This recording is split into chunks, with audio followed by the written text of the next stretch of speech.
I want to lead with just a moment that felt entirely surreal to me as somebody who was complaining, obviously, about the Tom Brady ownership rules for a couple years now and never really sat right with me. And then all of a sudden, we get to Monday Night Football. It's about 9 minutes to go in the first quarter. And our buddy Peter Schrager, who did a great job. I mean, that was the sideline report of the year. I mean, Yep. and he says, "Hey, Chip Kelly told me that he talks to Tom Brady 2 or 3 times a week. He's very involved with the offense. He's super Yep. helpful." A couple minutes later, the NFL official account tweets out at Tom Brady and at Raiders OC Chip Kelly work together on the game plan. Clapping emoji. About 15 minutes later, the world is hit with a massive shitstorm. The tweet's down. Pete Carroll is about a half an hour from just flat out denying it at his post-game press conference. Well, he didn't deny it, but then kind of denied it the next day. So, And we're in this just like, what? Like, did and just to everybody be else clear just here, realize? Did and everybody just to else be just clear wake here, up to the reality of this? yeah, I mean, just to be clear here, I worked 6 years at NFL Network. How long were you there, Connor? 4 years. Okay, so I mean, like, you're not talking like these aren't two people speculating on what happens. Like, Right. I've seen what can happen there, you know. So a tweet coming down, that's not a mistake. Like, that did not happen because, you know, oh well, like we just decided it like wasn't like, you know, it wasn't because like the person who put it up, like whoever that 25-year-old was like, you know what, like I think I'm just gonna take this down. That came from somewhere. So Right. you know, I think that and the more people I've talked to about this, I think, you know, it's pretty clear that the teams that are in direct competition with the Raiders, namely the teams in the division, are not pleased with how this is going. And, you know, I think they've got a right to be upset. I mean, why do you have tampering rules if you're allowing this? You know, Right. I look at it as, so on one end, there's the strategic stuff, which I think everybody has. I think to some degree, that's actually like relatively manageable for the teams. Like, I don't know if there's a ton of like strategic things that like are like the Brady is gleaning in these meetings, because I think they're going to be careful with him. Now, I mean, who knows what Kevin Burkhardt and Aaron Andrews and Tom Rinaldi and those and the people he's working with are finding out that maybe the teams are being more guarded with Brady about that's being passed along. I think that could be an issue, you know? Yeah. I actually think the bigger advantage is the big picture advantage. That's my feeling on it, right? Because, I mean, you think about it, like, let's just say the Raiders were firing their coach this year, right? And that was the case last year. Now you've got a guy who essentially has got access to assistant coaches across the league, to head coaches across the league. He's got an opportunity to get a jump on the coach hiring process. Let's say the Raiders after this year want to change one of their assistant coaches out. Well, Right. Now Brady's got 4 months of experience being around every team in the league, being on the field pregame, talking to coaches. So like he's like tacitly conducting like the front end of a process that everybody else is forbidden from doing, you know? Right. So that's one end of it. Then how about the players? Like, how could this inform free agent decisions for the Raiders? Like, if they're in a free agent meeting and now all of a sudden they've got this intel because Brady had the same team 3 times and he got a chance to talk to this player. Well, you know, that other team doesn't get to put a scout on the field pregame. That other team that might be competing for that free agent doesn't get an opportunity to get to know the player before free agency. And you know how quickly those things happen during free agency. If we're talking about a premium free agent, I mean, those things happen so fast. Like, that could be a massive advantage, couldn't it? 100%. If you had a chance to be on a Zoom 3 times with a player who's going to be a premium free agent, and you got to know that player through, and again, like maybe these are 15-minute conversations, but you got the opportunity to do that. And now you're in that like free for all at the start of free agency where you like by rule are not allowed to talk to the player. And you've got to make a snap decision on whether or not you're going to give that guy, I don't know, $50-60 million guaranteed. Wouldn't it benefit you to have had a chance to sit down with that player? Or if there are 2 or 3 players that you're deciding between, maybe you've had a chance to talk to all of those guys and judge them against each other. Yeah. When one of the biggest questions is, how is this guy going to handle having a lot of money? Well, now that you've had a personal conversation with the guy, don't you have a better feel for what the answer to that question is? And I've heard some people say, okay, well, like the teams can control that. You know, a coach can control what he says to Brady. A GM can control what he says to Brady. They don't have to give him anything. Sure, that's true. How do you think a 23-year-old player is going to approach having a meeting with Tom Brady? Exactly. I mean, don't you think that guy's going to be a little starstruck? 100%. If you were that player, wouldn't you be like, well, this is Tom Brady, so I want to have a good conversation with him. I want to have a relationship with him, right? Mm-hmm. And B, I'm going to be a free agent in 2 years. Like, this is also the executive of another team. Right. Don't I want to make a good impression with him? I mean, all of it. You know what I mean? Like, and it's just, you start to go down this slippery slope, and it's like, I don't know, man. Like, the more you think about it, the more there are issues with it. And I can understand, you know, in a league where, and I've used this term a lot over the years. In the NFL, because of the rules, the way they're set up, the talent disparity is so small from team to team in general. Games are won on the margins. Championships are won on the margins. And so, like, having an advantage like this, like, is another chance for the Raiders to win in the margins that the other 31 teams aren't getting. If I'm Carly Ursay, or if I'm, I don't know, name an owner, if I'm Cal McNair, if I'm somebody else, the first thing that I'm doing after Monday Night Football, and we're taping this on Wednesday, but let's imagine it's Monday. First thing I'm doing Tuesday morning is I'm submitting an interview request for a player from another team via their PR department and CCing the NFL. And then I'm saying to that PR department, I would also like a sideline pass before the game because another owner has that. And I would like to walk around, and I would like to talk to your best players, and I would like to talk to your coaches. What do you think the response is going to be? Hell no. Get out of here. Yeah. Like, what are you doing? I mean, and so let me ask you, like, what would the response have been if Clark Hunt had requested like a sideline pass and to talk to Eagles players before the Thursday night opener? Can you? Like, you would have gotten laughed out of the room, right? Here's a perfect example.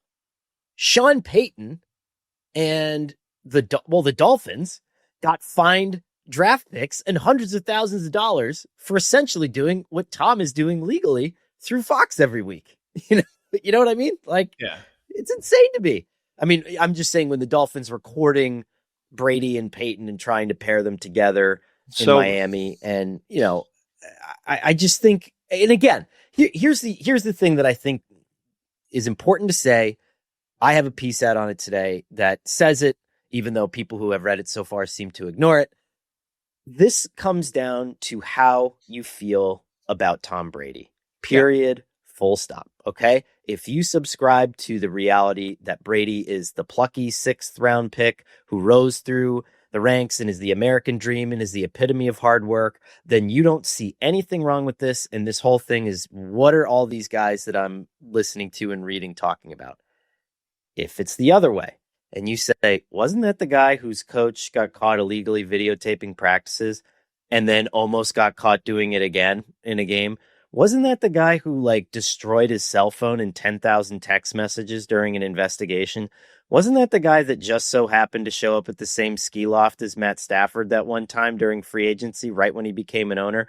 Wasn't that so if you subscribe to that reality, that's why this is a big red flag. And but you can marry the two. You can marry the two, right? Sure. All you got to marry the two. All you need to marry the two is, this is the most hyper competitive individual that most anybody in the NFL has ever met.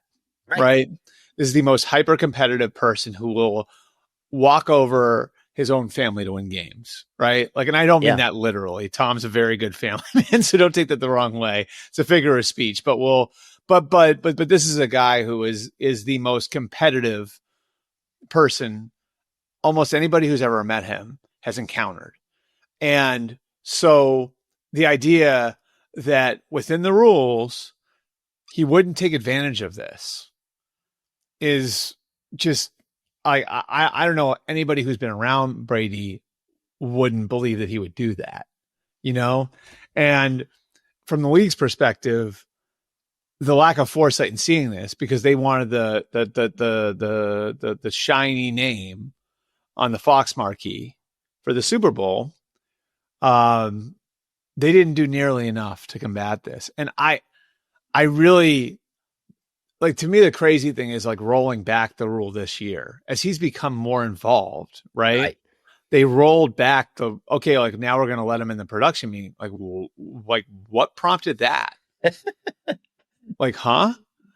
And I think it's this disconnect. This is my personal opinion. And I had the Rodgers story last week. I've done a lot of like work in the league office, obviously, over the years and covered the lockout, blah, blah, blah, blah, blah, blah, blah. Nobody needs to know my history on that. But I mean, I think it's another signal of the disconnect between the goals of the teams and the goals of the league office.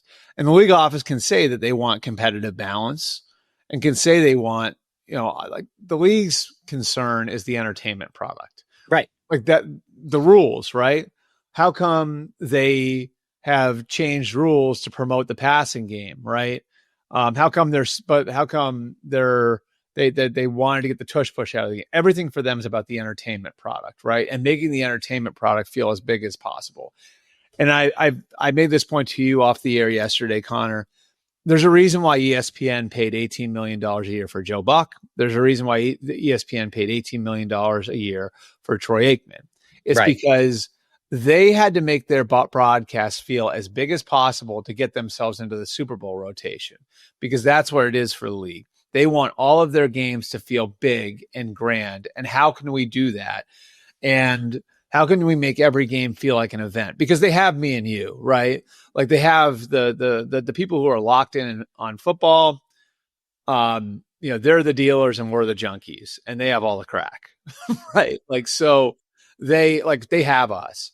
What they're looking for, what the league office is looking for, is to bring in that fringe viewer. And the way to do that is to make the games feel like events. And how do you make the games feel like events? You make every piece of the broadcast feel as big as possible. And so that means having the biggest names possible in the booth. Hence ESPN paying for Buck and Aikman, which makes their broadcast feel big enough. Okay, now we'll put you in the Super Bowl rotation. Same thing here. Having Tom Brady's name on the marquee, regardless of how good you think he is at the actual job of being a color commentator, makes the Fox broadcast feel bigger to the fan who could either take or leave an NFL game on a Sunday. So maybe that person feels like the game is bigger because Brady's calling it and is more likely to watch that game. So I think that's the league's motivation here.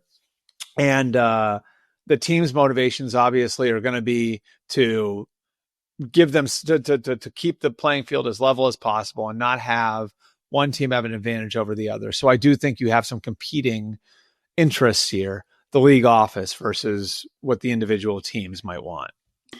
I'm glad. And you again, brought that up. then you have the owners, and that's where it gets complicated because the owners want to make money. The league office is beholden to the owners. So how, then you get into the whole thing about the business of it and everything else. But it's a big mess. And I mean, the league has nobody but themselves to blame for it. I'm glad you brought up the Brady, the actual broadcaster, because I want to get to that in a second. But I want to address, because you and I mean, both made calls, both did our jobs, both reached out to people over the last 2 days. And I would say that the responses that I've gotten, and it's probably true of like anything in the NFL, right? But it's like, there are teams that I heard from that were like, we don't give a shit. Honestly, like it just doesn't matter to us. And these are, teams that were affected by it.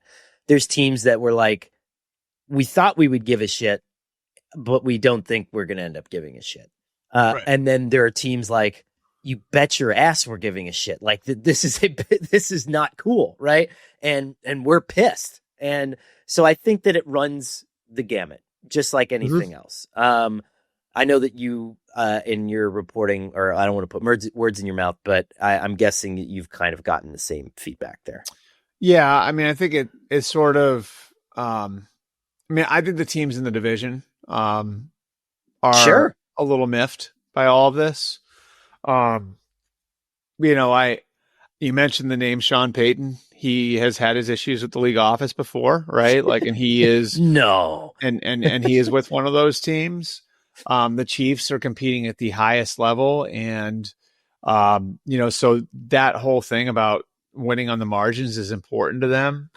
You know, the Chargers obviously, like, you know, have been fighting and clawing. It's just like every one of those teams, I think, would have an issue with this, and I can't blame them. You know, Right. I mean, I think it's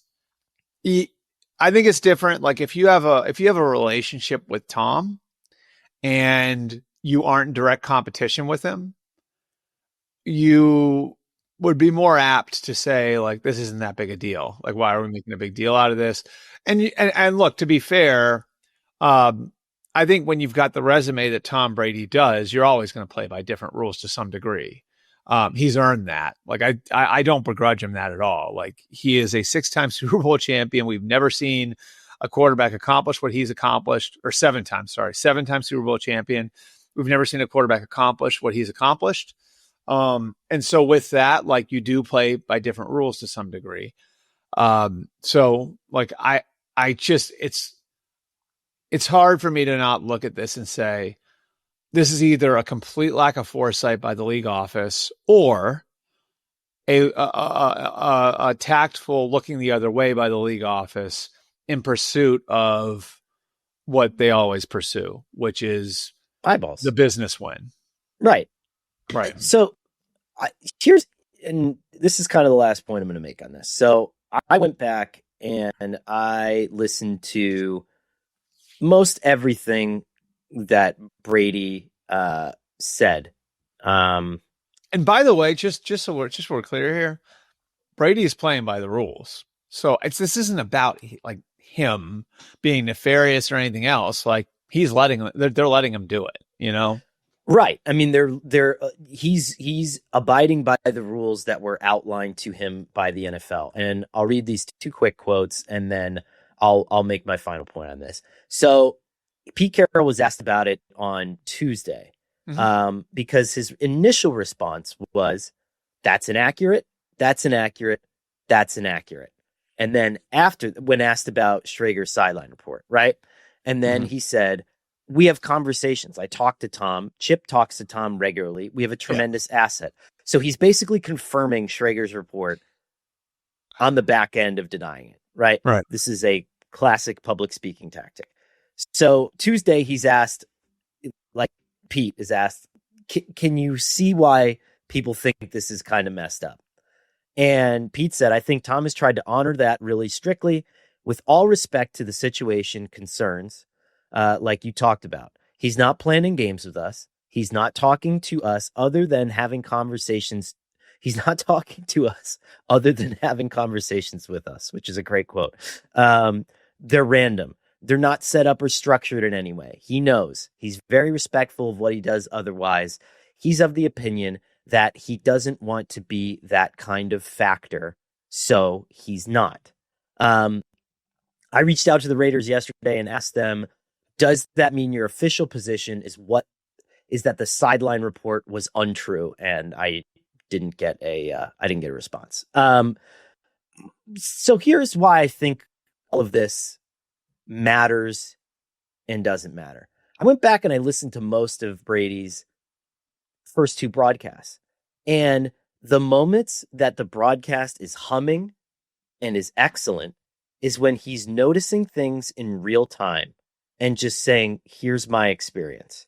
So a couple examples, right? Russell Wilson was kneeling down in the huddle and he goes, look at how long this play call is. It's 3rd and 1. I bet they're not going to run a quarterback sneak, because why would you run a quarterback? Why would it take you that long to say quarterback sneak?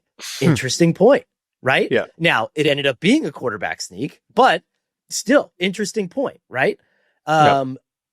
Later on in that game, The Commanders call a timeout with 29 seconds to go before halftime, and they're still driving into the red zone. And Brady goes, "That's I wouldn't use my timeout there. You need to hold on to the timeout for the field goal. That's how I always ran my 2-minute drives." 29 seconds later, the Commanders blew that drive and went off the field without kicking a field goal. Mm-hmm. Awesome, right? Yeah.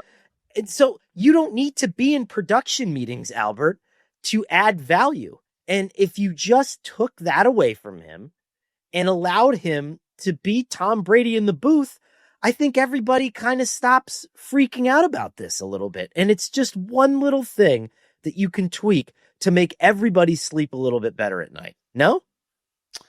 Yeah, I think that would help address it. I still think and look, we're at the very front end of this, right? But, say free agent X signs with the Raiders in March, and then people are resurfacing a picture of Brady talking to the guy on the field before a game in November. I think that sort of stuff is inevitable too. You know what I mean?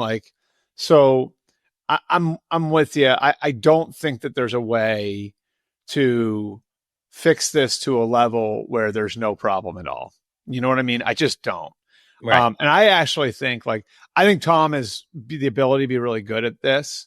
And I know how competitive he is again. So he's going to work to try to be really good at it.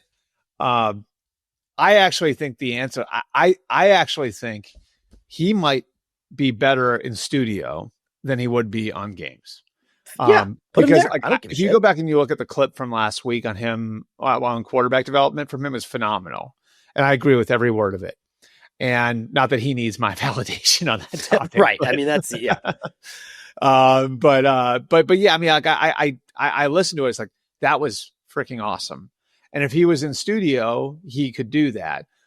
The problem is that can Fox justify $37.5 million per year for a studio analyst based on the audience for the studio show versus the audience for America's Game of the Week? And the answer is no, so, I think that would be the easy thing to do would be to slide him back into studio.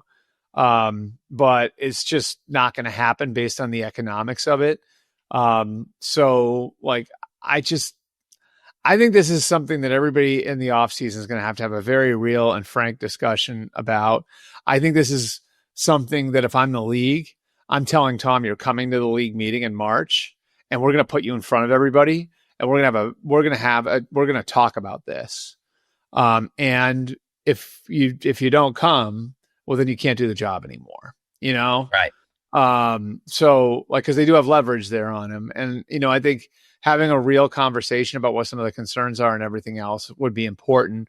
Because I think that face-to-face communication is what gets things done. Maybe you do it at the Super Bowl when all the owners are there, Right.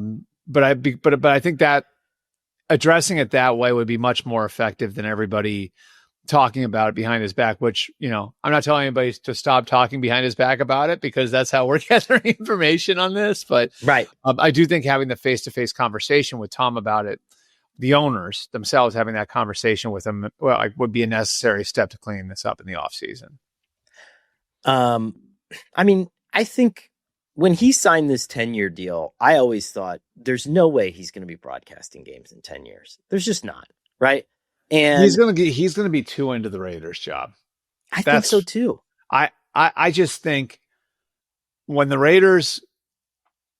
the Raiders get to a point this year where they're 7-7, man, do I think it's going to be hard for him to get on that flight to go to the Fox Game of the Week. You know what I mean? Right. I just think the competitor in him, I think there's going to be something about running a team that's going to unlock that thing that he has as a player. And it's not the same, but I think it's going to unlock that thing that he has as a player where it's going to be really hard for him not to be around the Raiders late in the year. And I think eventually that gets him. You know what I mean? I think eventually that winds up being the thing is you know what? And he's been very careful. I think Tom's done a really good job of balancing. I would say, to his credit, I think Tom's done a really good job of setting an organizational philosophy with the Raiders. I think he's done a really good job of messaging with people that this is a new Raiders group. And we've talked about the big money owners he's helped bring in. I think he did a really good job of picking people, of helping to pick people to put in charge of the football operation there. I also think he's done a really good job of not taking the oxygen out of the building. I've told the story about the quarterback evals where he flew in quietly because he didn't want to sort of bring attention to his presence in those sorts of parts of the off season. But I think he's done a good job of empowering John Spytek and Pete Carroll to run the show. I think a lot of it is like really, if I'm a Raiders fan, I'm really excited about where he's taking it. I just think like in the end, can you do both that and the Fox job? And I think he's going to try because the money, I mean, look, we would all love to have a job that paid us $37.5 million per year to do that. That's only part of the year. You know what I mean? I can understand why you wouldn't want to walk away from that.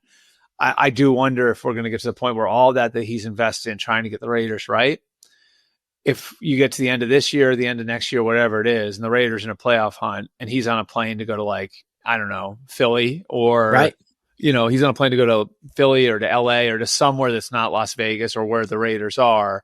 And it's going to click in his head like, crap, I want to be with them. You know, Yeah. I think that'll eventually happen. And listen, at the end of the day, I feel like when we talk about this kind of stuff, it takes on the flavor of haterade, and it's I'm not though. Like that's the thing is what bugs me. That's why I'm trying to be so guarded with what I say. I have, you know, I covered Tom for a bunch of years on the beat there. I got to know him. I respect the hell out of him. Like this is not that. Like it's just, I mean, look, like it's one of those things. If you're a competitor at that level, they give you an inch, you're going to take a mile. It's sort of one of those, you know? Right. So I look at it as like, if you're a parent who is best friends with the Little League coach, right? And the Little League all-star coach is like, listen, there's like a couple kids that are better, but I'm going to take your kid because we're best friends and we hang out all the time. That's good for you. And that's something that happens in society sometimes where someone's like, I like you so much that I'm going to give you special treatment. Right. Well, because you want your kid to be happy on the team and what would make them happy on the team. Yeah, you want to be happy and your kids want to be happy. Yeah. Okay, but is that good for Little League? Generally? No, right? And so this thing is happening where the NFL is like, hey, Tom, we love you so much that we're going to allow you to be an owner of the Raiders, which is cool for us, and a broadcaster, which is cool for us. And Tom's like, great, okay, special treatment, why not? And I make $37 million here, and I only have to buy a 5% stake of the Raiders for like 100% discount. Awesome. Is that good for the rest of the NFL? No, right? Which is why that the purchase took so long because of the discount, right? And that's why it took so long for them to get all of that, you know, all of that fixed. And that's why like he's like the other minority owners that came in, Michael Meldman and Egan Durbin, you know, were sort of singular buyers, right? Like where Tom Brady came in with his own business partner, Tom Wagner, to help facilitate it. I mean, there's a ton of slippery stuff like this, you know? Right. But like from the league's perspective, and I 100% understand this part of it. Like the league knew that that is an iconic brand. It's in a new market, in a great new venue. You and I have been inside that stadium. It's a great new venue for football, and it's good for the NFL if the Raiders brand is revitalized there. It's great for the NFL if the Raiders brand is revitalized there. And having Tom Brady is really going to help in that regard. Yeah. I mean, so ultimately that's where I land on it, right? It's like, far be it from me. Like if Tom Brady came to my house and was like, hey, all these extra ways that you know, if you have any extra, let me take that from the top. It's at like 29:32, Shelby. Okay.